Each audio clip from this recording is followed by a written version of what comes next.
Thank you very much. My question is for President of DRC. Ma question est adressée au président de la RDC.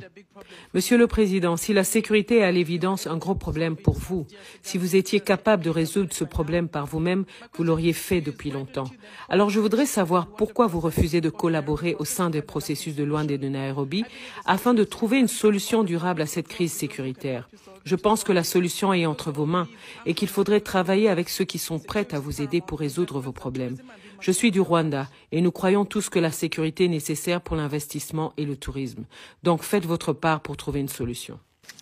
Si vous êtes rwandaise, vous devez savoir qu'il y a eu au mois de novembre une discussion qui a abouti à la définition d'une feuille de route pour sortir justement de cette crise.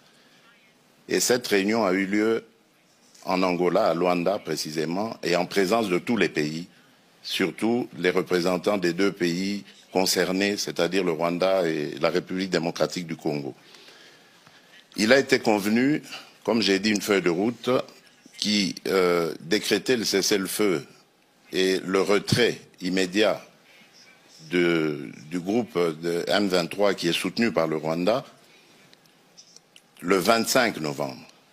Ce départ devait commencer et le 15 janvier, c'est-à-dire il y a 2 jours, on devait constater évidemment l'achèvement de ce processus.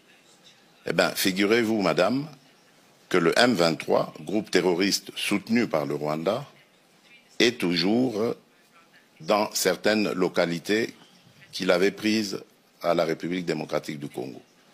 Malgré les pressions internationales, ce groupe maintient sa position, fait semblant de se mouvoir, mais en fait, il se redéploie d'une certaine manière et reste dans ces localités. Et je vous apprends que depuis lors, il y a eu un massacre qui s'est fait dans une localité qui répond au nom de Kishiché, d'une centaine de personnes, des innocents, que ce groupe a voulu massacrer pour les terroriser et les pousser à se déplacer de cette localité qui regorge de matières précieuses dans son sous-sol. Donc voilà en fait le problème que nous avons. C'est un très grand défi parce qu'on ne peut pas investir à la fois dans le développement du pays et dans les ressources pour augmenter les capacités de l'armée et pouvoir ainsi se défendre.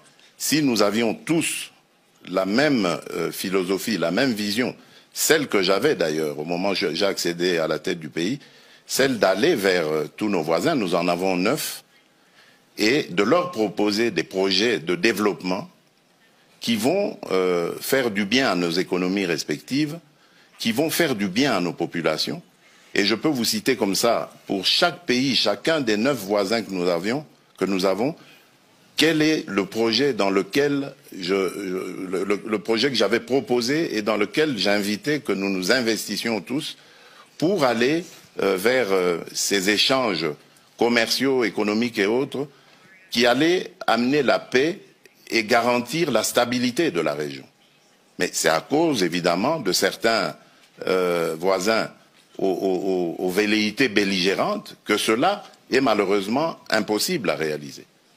Donc je suis désolé, madame, le problème aujourd'hui de l'insécurité dans la région des Grands Lacs s'appelle le Rwanda.